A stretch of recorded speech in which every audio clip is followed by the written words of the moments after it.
ஒரு தந்தை குடும்பத்துல அவருடைய மிகப்பெரிய பங்கு எப்படி இருக்கும்னு சொன்னா, ஏவல், விளக்கல், சட்டம், அனுமதி கேட்டல், இதுல இருந்துட்டு பிள்ளைகள் உணராத ஒரு பகுதியை தான்.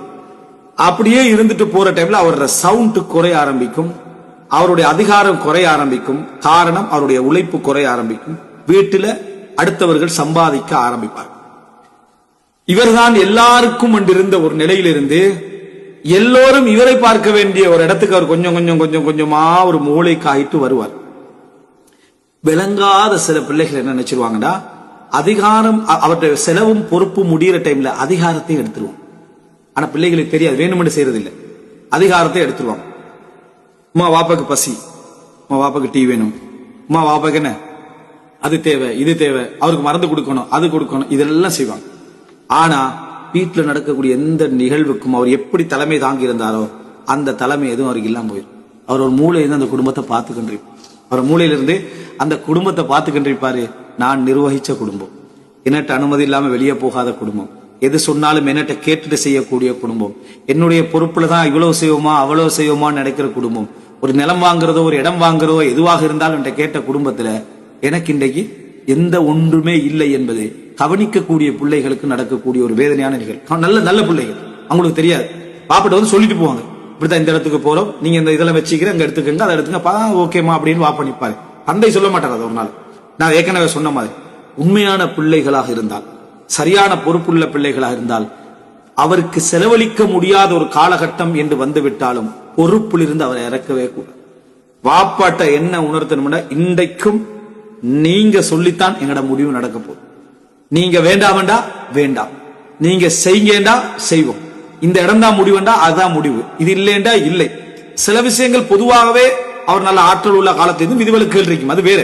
பொதுவான விஷயங்கள் எதுவாக இருந்தாலும் என்ற பிள்ளைகள் இன்று வரைக்கும் அந்த என்ன அந்த அதிகாரத்தை விடல.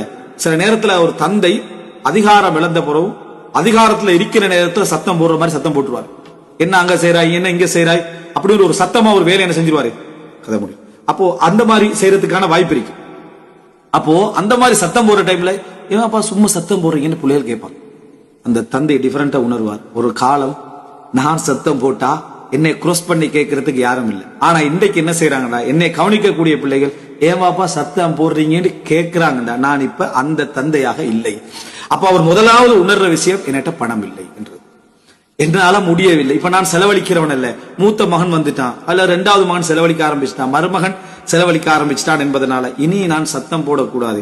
அதனால பேர பிள்ளைய கூப்பிடுவாரு, என்ன அங்க பிரச்சனை பேத்துட்டீங்க புள்ளையிட்ட கேட்பார், என்ன சத்தம் போட்டுட்டீங்க. அந்த நேரத்துல வாப்பா விசாரிக்கிறார் என்று தெரிஞ்ச உடனே வைஃப் என்ன புள்ளையிட்ட என்ன கேட்டுட்டீங்க, இல்ல நான் சும்மா பேசிட்டீங்க. எவ்வளவு வேதனை தெரியுமா அது.